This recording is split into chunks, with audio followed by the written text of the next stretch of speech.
For the next few lectures in this section, we'll be going through additional types of schedules and their functionality. I won't be going through every type of schedule for every single category within Revit, however, as that would be exhaustive for this course. However, I'll be focusing on some architectural schedules of which the principles can be applied to other schedule types for your respective disciplines. One of my next deliverables is to deliver a sheet such as this, showing a room layout and also a schedule scheduling the number of pieces of furniture and equipment within my room. So I have created a sheet here, A6, instruction room layout, where I have a plan and a 3D showing the furniture and equipment layout within the room. If I double click on the view to open, you can see I have some model groups, and if I click tab, they contain chairs and this table. I also have some cabinet units and a countertop with two screens on the wall. Now you notice that these screens are the category specialty equipment.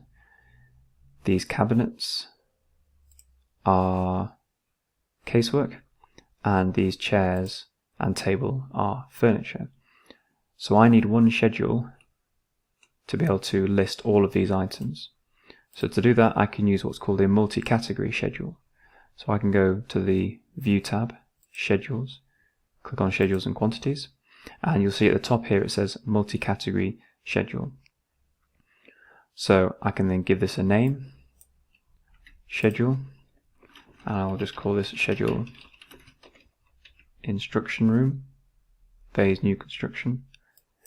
So a multi-category schedule allows you to schedule multiple categories within a Revit project. However, it does not include system families, which would include walls, floors, ceilings, railings, pipes, ducts.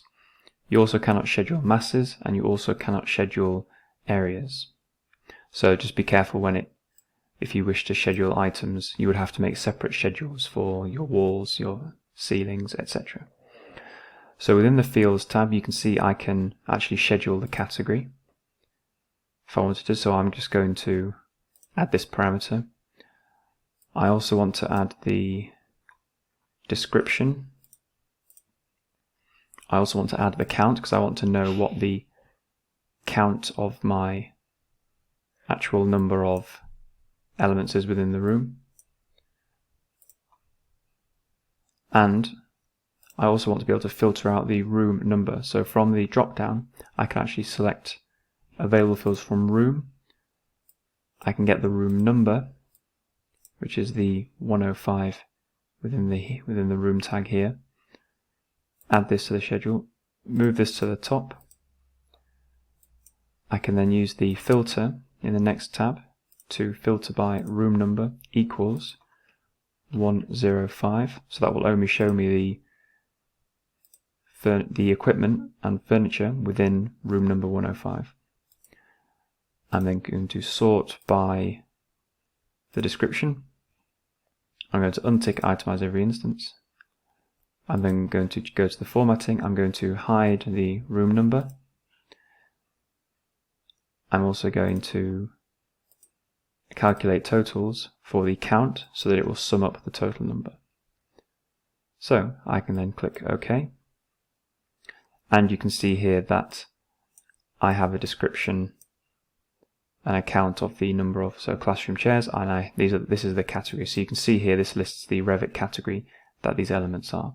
I'm actually going to remove this from the schedule because I don't actually need it in my schedule. It was just to show you that the category can be scheduled as well, and you can also filter. If I wanted to, I could filter by the Revit category if I needed to. I'm going to remove the category, your description, keep the count, and OK. So all I can simply do now is go back to my instruction room layout. I can click and drag on the schedule instruction room, and here we have a simple schedule showing all of the equipment and furniture within the instruction room. So you can see I have the base units, I have 6 of them, 1, 2, 3, 4, 5, 6.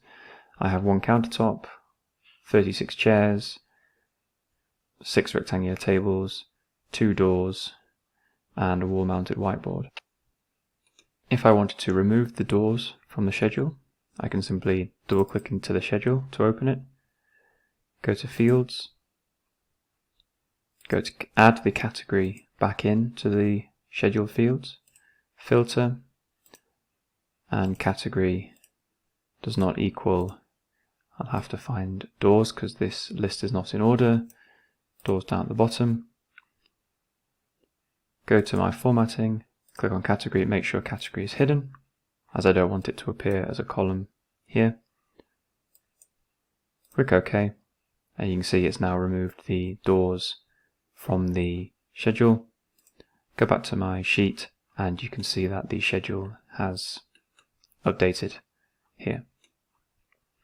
So this is the multi-category schedule and how you can use it to schedule elements of different categories. However, please note that again it does not include areas, masses, or system families such as walls, floors, ceilings, ducts, pipes, etc.